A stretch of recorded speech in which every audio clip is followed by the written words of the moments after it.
I'm Austin. This is Dungeons and Dracon Beams.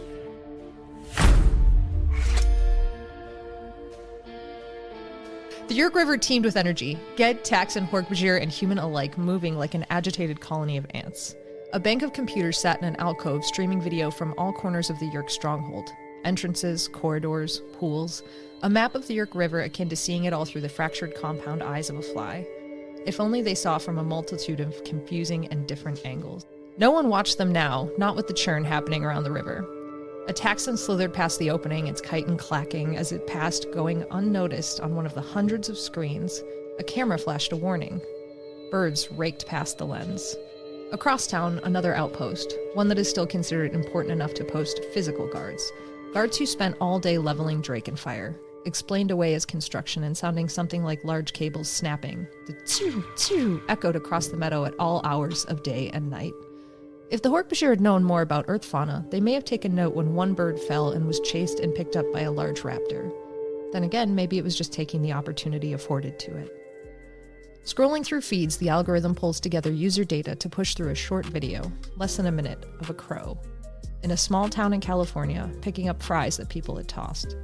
Why corvids capture the imagination of people has long been pondered, and as the crow takes off towards the sky, if you look very closely, a small bird darts across the screen in just a few frames. 911, what's your emergency? Kennedy attempted a chipper yet professional tone, earning a sharp look from her supervisor. It was her first day on the phones, and she was told she still came across as too happy for 911. As she adjusts her headset to better hear what's happening, a security system call. An alarm is being tripped at the nail salon. She knew what to do.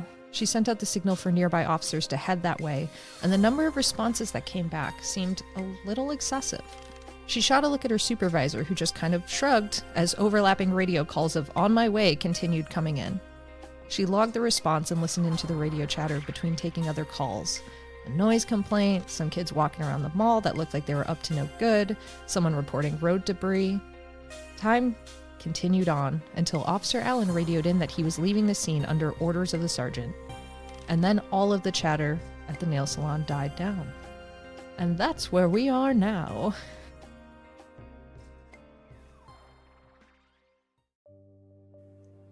Zach, you made it back home.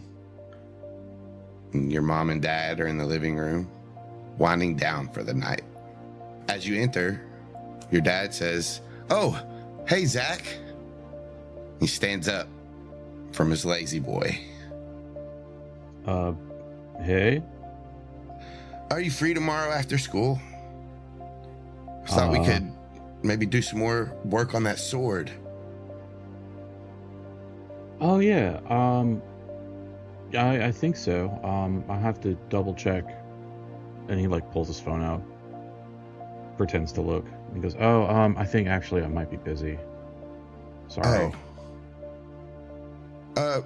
That's fine. Maybe we can, try to do it this weekend or something. I don't know. Maybe you can, we can set aside some time and you can film it for your YouTube or whatever. It's TikTok. I don't, usually do that kind of content, but it might not be bad. Yeah, maybe. Cool. He smiles. All right. And he kind of sits back down in his lazy boy and reclines it. As he sits back down, your mom does kind of stand up and move over and put her hand on your shoulder. And she says, "Zach, can you sit down for a second? I need to talk to you." Okay. So Zach sits down, trying to find a place to sit that's kind of triangular to them. So he can face both of them. As you sit down, she says, "A woman came by here this morning. Her name's Mary, Grant's mom." Oh, okay. She was actually trying to find Grant. Did you know that he was missing? He and I haven't really spoken in a while. So I mean, maybe. I didn't know he was missing, but we haven't hung out or anything. That's what she was wondering. If you had seen or heard from him, you two had been spending a little time together filming those videos, and she kind of nods to your dad, just referencing back to him. But there's something happened, Zach. Grant's father, Ricky, was shot in an alleyway last week. Whoa. He's in the hospital, and it's not going as well as they hoped. Okay. I mean, have they tried calling him? Like, Yes, she says she cannot get a hold of him. She said she's not really worried about him. It's more she wants to let him know about his father, which they have, I guess, some kind of weird relationship. yeah, it's always been a little kind of. We just didn't talk about it. She like leans in and like puts her hand on yours, and she'll say, Zach, if something were to ever happen to you like this, if you went missing, I would be distraught. My mind would be in a constant state of panic. I wouldn't be able to live my life. If you know anything, I think that you should say something. For her sake, if nothing else. Well, I mean, if I knew anything about it, I would, you know. Okay. Okay. She kind of like leans back. Maybe if you can, Zach, this is up to you. You're getting older, so these decisions are up to you to make. But I think that talking to her could help. Even if it's just to help her, who knows? Maybe you'll know the answer to one of her questions. I don't know. I don't want her to think that, like, I know anything. Like, I don't know if that's a good idea. Also, can I roll an insight on both of my parents? Yeah. What are you trying to figure out? If they're controllers. Okay, so if you want to use this new ability... I do want to use it. How do I use it? It's not added to your sheets yet, but it's called Gut Feeling. It's a bonus action. Through cosmic means, you study a creature and discern if there's a parasitic alien slug crawling in their head or not. You may use this bonus action to make an insight check. When determining if creatures are a controller or not, you always make an insight check at disadvantage. You make this roll against the DC equal to 8 plus charisma, wisdom, or intelligence modifier, whichever's higher of this creature. Other stuff happens if they're a Yeerk as well. On a success, you get a gut feeling whether the creature is a controller or not. Additionally, the target has disadvantage on deception checks against you when trying to conceal any plans based on them being a controller before they finish a short rest. On a failure, nothing happens. Zach, you can make an insight check with disadvantage. Okay, I rolled a 9, so that's not great. Yeah, it doesn't feel like your mom's any kind of controller or anything. Or your dad. Your dad does chime in. Part of growing up, Zach, is doing the things that are hard. Like your mom said, it's your decision. But you don't always have to take the easy way out.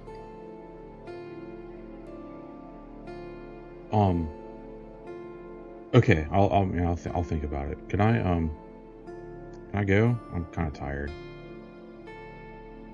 Yes, honey. Good night. She leans over and kisses you on your cheek. With that cue, your father puts his lazy boy leg rest down again and stands up and kind of comes over, pulls you in, kisses you on the top of the head. Good night, son. Good night. And then Zach will beat a hasty retreat, pace around his room, and try to decide if he should text somebody or call somebody, but he's not gonna. As everybody starts to settle in at Pacific Towers, Savannah, You hear Possum bark, and he's currently turning circles in front of the elevator door. Okay, great. Savannah is up and alert and at, like, kind of standing by the door, and I think just a little bit, like, her skin is just kind of rippling with, like, a morph that's about to potentially tear out at any moment. Go on. As he, like, looks and sees you tense up, he kind of, like, cocks his head. He, like, looks over, goes to where his leash hangs, grabs his leash and starts to, like, kind of pull at it. Okay, she'll stand down and go over and grab his leash, clip it on, grab her jacket with the baggies in the pocket and stuff, and take him outside. Bing! The doors to the elevator open to the lobby of Pacific Towers.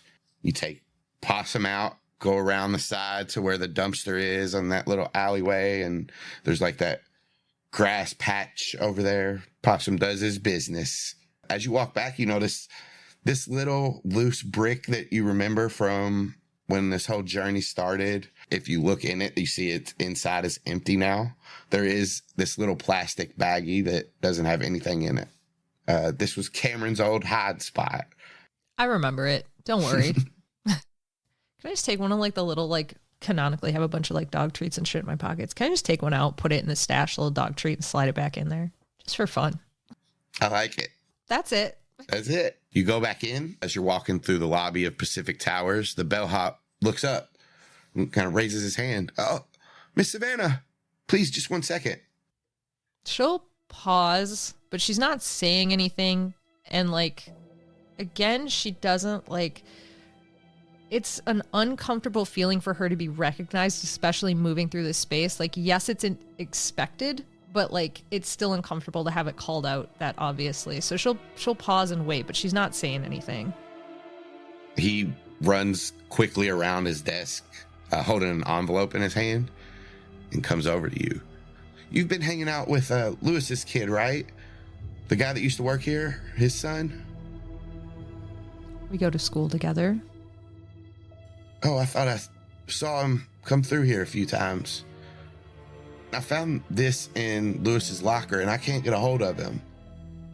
Could you maybe give it to his son? Yeah, I could make that happen. I'm sure I will see him at school at some point. Roll a deception check. Can I have advantage? No, I almost gave you disadvantage. Why?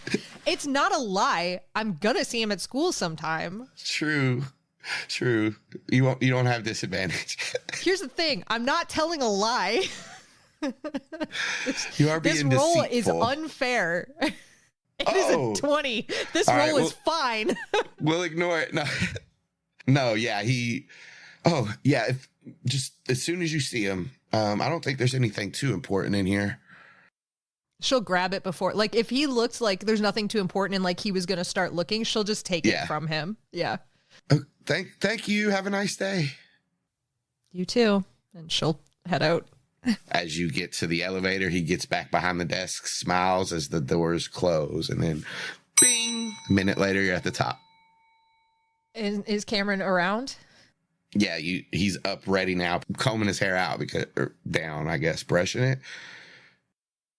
Why is this what trips you? Can you roll a deception check for, like, why you're so dicey about this? Natural 20. It's a 20. Yeah, you got me. Yeah, she'll just walk over to Kamren and be like, the guy downstairs said this was for you, for your dad. Huh? He grabs it, opens it up. How does he know me? Oh, wait. We did kind of live here for a little while. He starts to pull some stuff out of it. So the first is just a receipt, and at the top it says Happy Burger.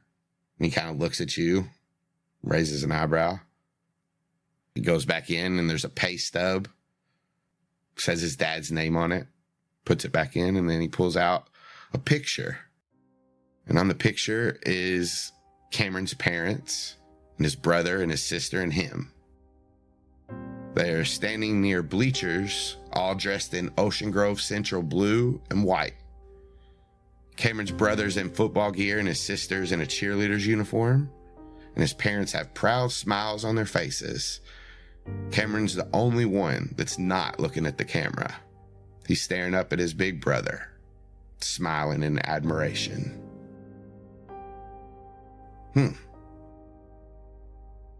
This picture was taken when we beat the Ocean Grove East Bulldogs.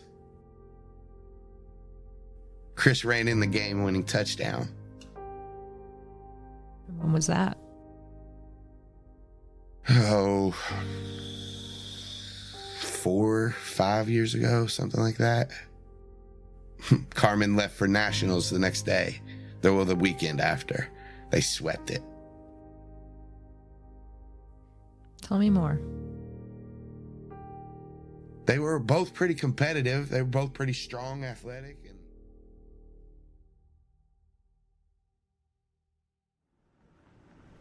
Dylan, you arrive at your house. You're in your car. What do? I think that she sits there. She turns the engine off and she's just sitting there in her car for a moment, not wanting to go in. Is her dad's car there? It is. Okay. She's going to pull out her phone and she's going to pull up her texts and she's going to pull up the text for Savannah and she's going to type a few things and then erase it and type a few things and then erase it and then type, just got home, see you later, and hit send. And then she's going to get out of the car and go in. Whenever the timing makes sense for it to come back to Dylan based on just like how it lines up, I don't know, between what's going on there, she's going to text back and she'll just say, good, comma, sleep well, period. Yeah, I think as she gets to the door, her phone buzzes. She pulls it out, looks at it, and smiles, and then sends back sweet dreams, and then just puts the key in the door, goes in. As you walk in, your dad is in the kitchen at the table, and he stands up, and he quickly comes to meet you. And he puts his hand on your shoulder and just kind of rubs them. Hey, sweetie. He pulls you in for a hug after that. How you holding up?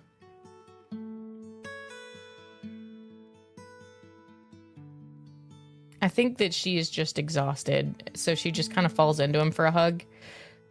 She's like, I'm okay, Dad. Yeah, he just kind of holds you and like rubs your back for a little bit. For a moment, there's just you two there, him just holding you and comforting you. As he hugs you, when a natural breaking point kind of happens, he shuffles you over to the couch where he's made this little nest of covers in your spot with all freshly cleaned blankets and pillows, sheets and covers and all that. On the table is a plate of Oreos, and as he leaves you to your little nest, he goes into the kitchen, grabs 2 glasses and fills them with milk. And as he's walking back, you notice on the table there's also a note for school giving you permission to be off for personal reasons, dated for tomorrow. He sets the glasses down on the table and sits down beside you. He says, I figured whatever you would want to do, snacks in a comfy spot wouldn't hurt. Why are you the best? He smiles. I wasn't always. But when I met your mom, she changed something in me. And then when you came along, that's what really drove my perfection. Because I had something to be perfect for. I know, I didn't say perfect. And she like flops down in the blankets. I guess that I just kind of took that in my own head, and he leans back and sips his milk. Gross. Like, dip the Oreos in it, you weirdo. For strong bones. I like to do a cup before I start doing Oreos to balance it out. That's so gross. Like, put chocolate or something in it. What if we crunched Oreos up and put it into the ice maker and poured milk into the trays? I don't like it. Somebody out there would.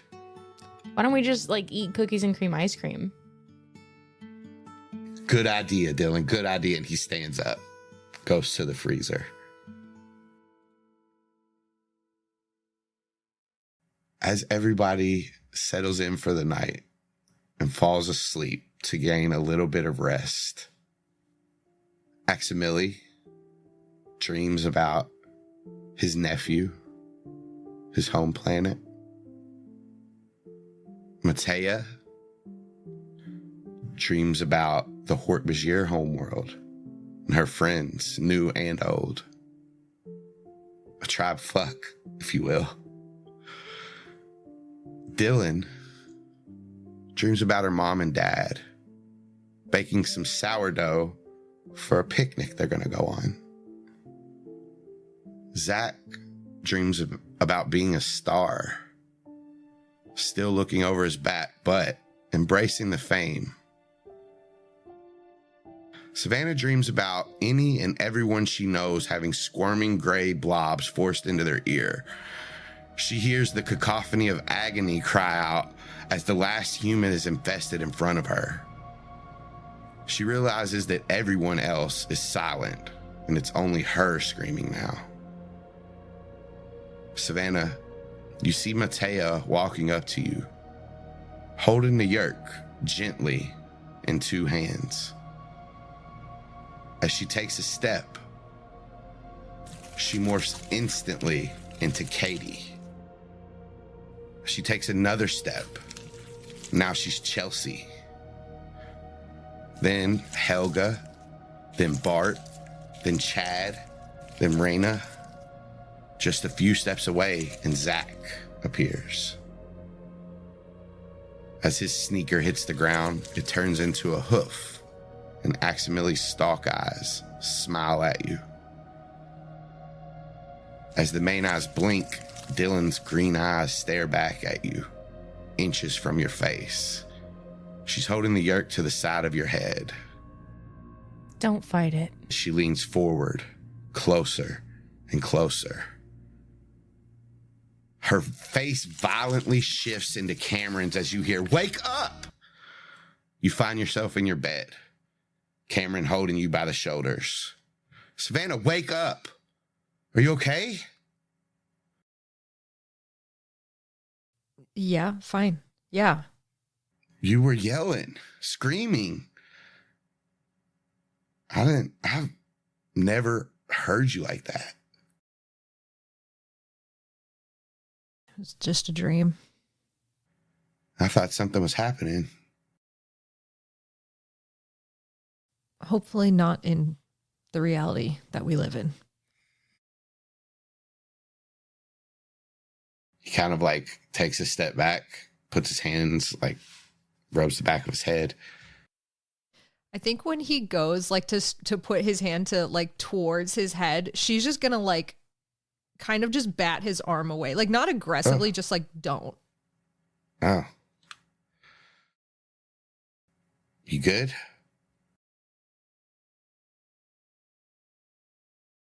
Yep, great.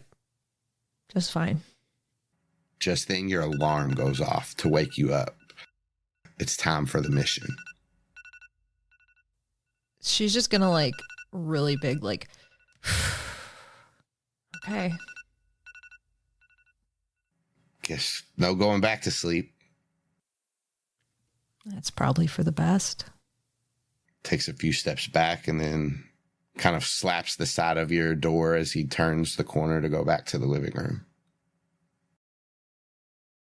I think she's gonna get up and get ready to go. How do you guys want to meet up? Uneventfully, successfully, no drama. Preceding If you're just gonna like leave, yeah, preceding success. That's how I want to meet up. Yeah, I just want it to be so good. Like our meetup is so flawless that we all get advantage on whatever the next roll is. Our meeting up so solid. You know what? High or low, Alex? Oh, stop putting the pressure on me. You're the leader. Low. There you go. You all have advantage on your next roll. You guys don't do anything at all. Just show up. Do not waste this. It's the platonic ideal of showing up. What time is it? What time would you have got up for a 5 o'clock mission, Savannah? Okay, I'm glad you specified because I started thinking, what time would Zach get up for a 5 o'clock mission? 4:50. Yeah, 4:50. No big deal. And then hit the snooze. Probably knowing how far they have to go. I think in my head, I Alex, have a preconceived notion of how far away this thing is. So a half hour before, so I don't know, like 3:45. So you guys meet up about 4:15-ish, somewhere around there. Yeah. Zach, his alarm is set to vibrate, and that's enough to wake him up. He sighs and sits up. I think it's very undramatic, especially for him. Swings his legs over the side of the bed, and probably he'd go open the window, and then just there with the cold breeze blowing in, just starts to morph owl. And then when it's done, hops up on the sill and takes off. Yeah, Savannah would head out, open the window that they, at this point, normally, quotation marks, fly out of. And then after she's up, morph and fly to meet everybody. Yeah, Dylan's bed is like directly under her window, and she's gonna just like roll up onto her knees. She's been awake. She has not gone to sleep, and she's gonna just like roll up onto her knees, open the frame just a hair, just a little bit, and crouch at the frame and start morphing that and take off into the night. As Zach and Dylan get towards the meetup spot, they see Savannah and behind a short-eared owl, a great-horned owl, and a bat. You guys meet up. Morning, everybody. Good morning. Morning. Who brought the coffee? Didn't have enough hands to carry it. They wouldn't take my order in the drive-thru if they thought I was an owl. Rude. Who wouldn't? Don't answer him. Don't. Nope. It's like I want to stare at somebody in thought speak. You know what I mean? Like, You can give feelings a little bit. yeah. I just project tired. Exhaustion. But not like I don't want a point of exhaustion though. Just to be clear. Non-mechanical exhaustion. Well, everybody else does get a full rest except Dylan. She didn't sleep. She said whatever. I need you to stop listening while you turn off the garage light. Yeah, you're supposed to leave your headphones, dog. Yeah, it's pretty rude. You know how you're groggy when you wake up, but like I feel like turning into an owl, you would immediately wake the fuck up. You know what I mean? Like you would be like fully. It's nighttime now. I'm ready to go. I like that thought process. I'm sure probably for a bat too. Any nocturnal animal, I guess, is what I'm saying. Owls, I can definitely get behind because their eyes get real wide, and I feel like that's a sign of being awake. So, yeah, I get it. I started listening to you, and I had like such hope in my heart, and then you finished the sentence. I could see the hatred forming on your face. God damn it. I seen it was proud, so I pivoted and did something she would be ashamed of. Listen, Team Canada men's hockey already did it for me this morning. You don't need to keep shaming me. I've had enough. This is Austin's rebellious teen era. Mm-hmm. When does he grow out of it? Grow up. I grow into it. While Kamren is waiting for me to respond to his who joke, I'm going to privately thought speak Savannah. My parents waylaid me when I got home. They want me to talk to Mary. About what specifically? Well, about Grant. They want to know what I know and where he is, and I don't know. I can't even begin to think what I would do or what I would say, besides just flat denial of knowing anything. I told my parents we just hadn't been hanging out, and I just thought we weren't hanging out and didn't know he was missing. But then they brought up the whole Ricky getting shot thing. I'm just letting you know. Yeah, I just don't think there's anything we can do other than continue to deny that we know where he is, which is true, and deny that you've been hanging out, which is true. Mm-hmm. I have to resolve it in probably the next couple days. So, unless you've got any suggestions, that's what I'm going to do. I just wanted to... It's going to affect all of us if anything goes wrong. So, I might like eyes on me, just in case. I was going to suggest that we could be there for it, and Morph listening in, and if anything goes awry, if anything gets suspicious, we can... Yeah. That's later. It's not now. You're right, it might not be a problem later if we don't get through this. That's true. Good pep talk. Go, Zach. And then I'm going to send feelings of exhaustion at Kamren. All of that happened right before then. Yeah.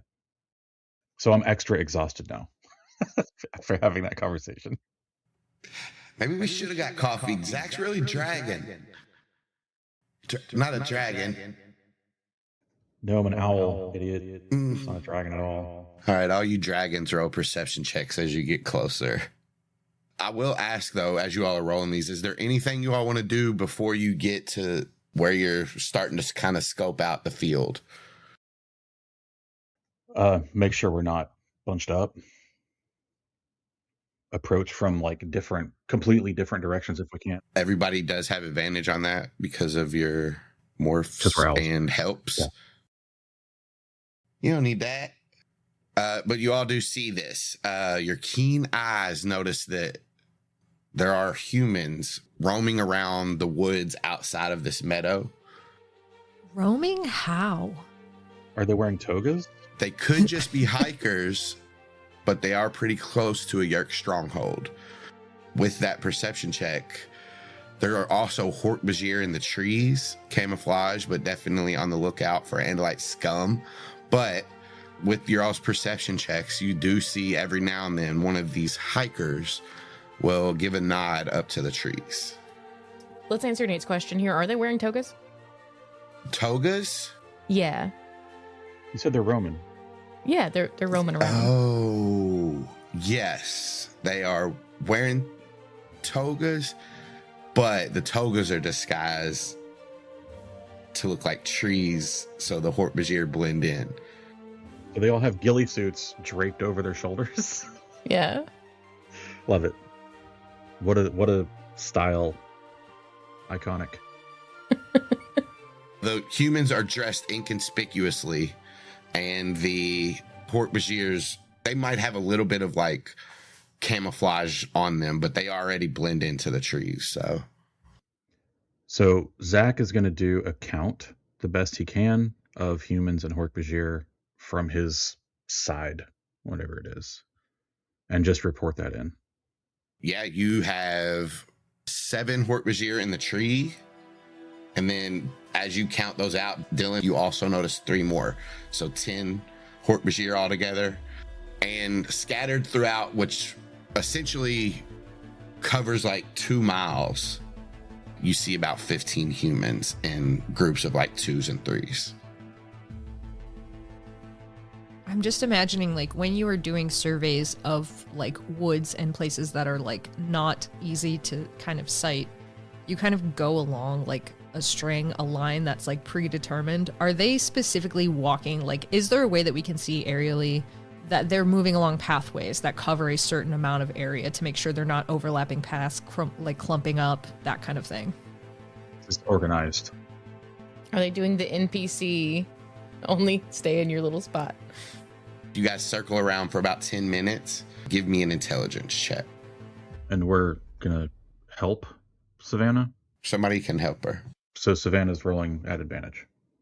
Fuck yeah. Yeah, with a 19, you can see the only gaps where there would be, where these hikers wouldn't cross each other are being covered by the Hork-Bajir in the trees. So yeah, you can see that they're thoroughly covering the ground. Great. So as they're going in, Savannah's then going to be like, all right, so clearly these aren't just hikers. These are all controllers, but considering they're walking in specific pathways and so on, we can probably time this out so we can get through here without much issue. They have everything covered, but they're walking specific ways. Zach's going to confirm that whatever gaps the humans are leaving, the Hork-Bajir don't cover. I think they're traveling together, right? Because if it's the humans are walking, they're nodding up to the trees. They have to be moving in some sort of tandem that's covering these kind of lines, which means if we time this out based on when they're crossing like pathway or like human Hork-Bajir are crossing pathways and they're going down there should be a time where parts of like swaths of this are left unguarded without people there. Yeah, like where people are back to back. Yeah, if you guys are looking for the openings, you can find those with that. Yeah. Okay. During this whole survey moment, you guys notice, as before, there's this shack that kind of sit towards the corner of this meadow. And this was told to you all that this is the entrance. There is an entranceway to the Yeerk pool there. How's the coverage around the shack? One person that stays there, they are sometimes in, sometimes out. But it looks like most everybody else is using it just as an entrance and exit. They're not hanging around it or anything like that. Is there a window? There is. It is like this one floor, old rickety shack. There's a window on the opposite side of the door. Okay, so you said it's old and rickety. Is it the type of shack that would have a gap between the roof and the wall to allow airflow? That kind of shack? That kind of old rickety? Let's do a high or low on this. Fuck you. With advantage. We all want to know. A high or low, Jenna? Hi. 66, yes. Oh, nice. Execute Order 66. Sorry. It looks like it was made to look old to be like unassuming. So yes, it's old rickety, allows airflow. Almost looks like a large wood shed. All right, Dylan is going to think to the group, but specifically Savannah. Hey, Savannah. I think that there's a gap underneath the roof. If you want me to try and get under there and peek in. Yeah, and how far does your echolocation work? We will find out. Be careful. Don't make any dangerous moves. Okay. She's gonna face away from the field of people, and she's gonna set out a burst of echolocation to try and gauge how far it goes. Yeah, as you burst it out, it's like 150 feet.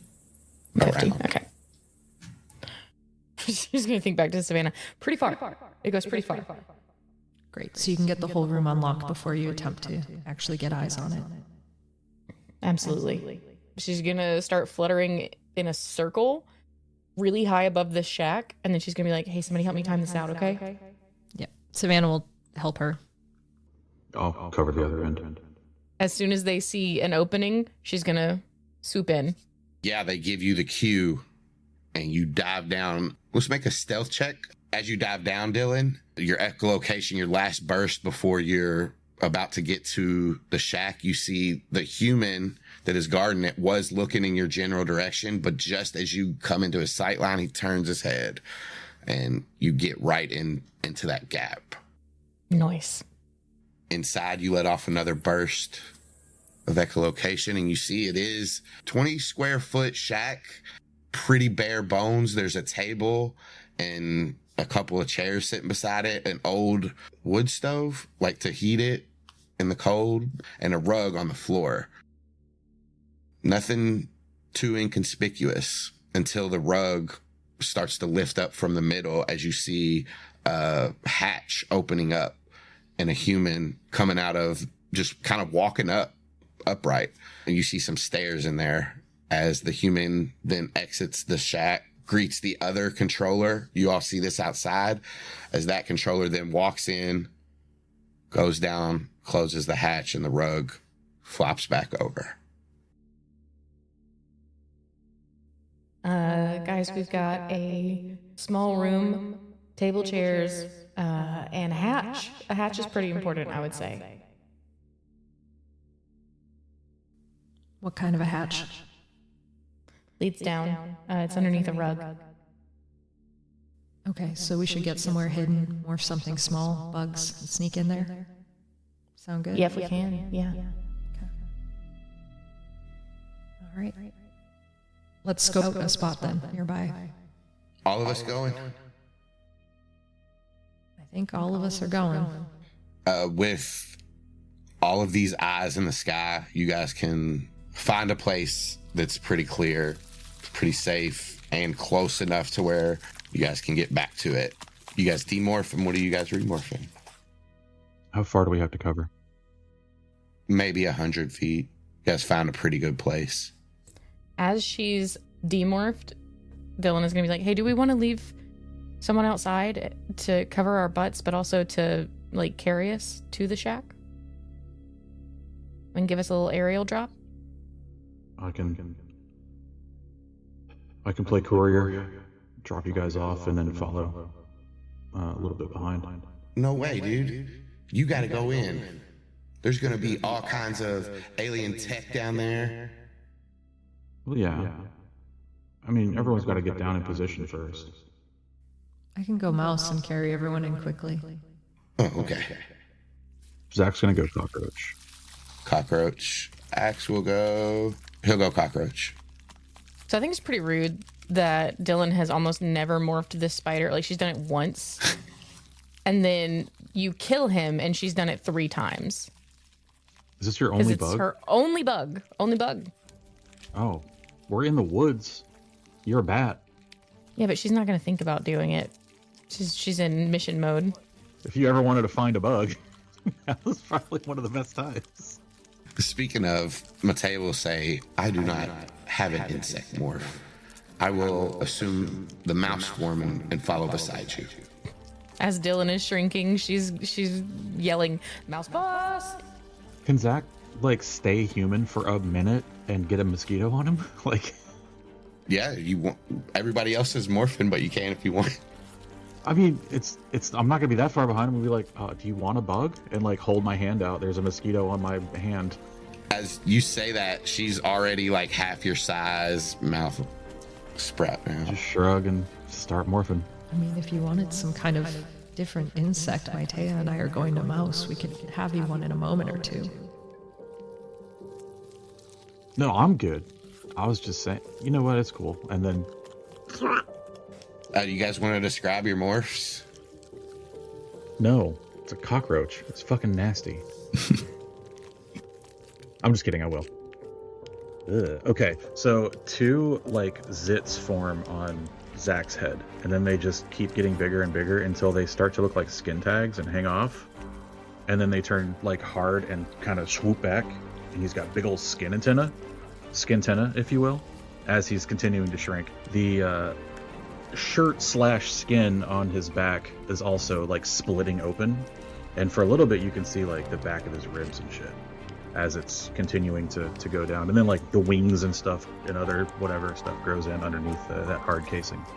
We won't talk about what's going on with the front of the body. We don't need to talk about that. It's not good. Oh no, the skin, it's butt crack. It's just butt crack, but it keeps going higher. The skin on his back, because it's just a continuation of that. And it's just, yeah. Cockroaches are bad. We don't like them. Yeah, Dylan morphs a fucking spider. I'm not going after that. I could, but I really like that Zach description, so I say we leave it at that. All right, cool. Okay, good. Thanks. Everybody can just get on Savannah to make it easier. That's fine. Aximili is going to get on Maitea. And these 2 mice scurry off.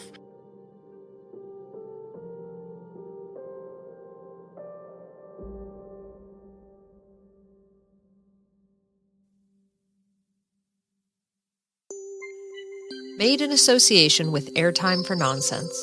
For more content like this, visit airtimefornonsense.com.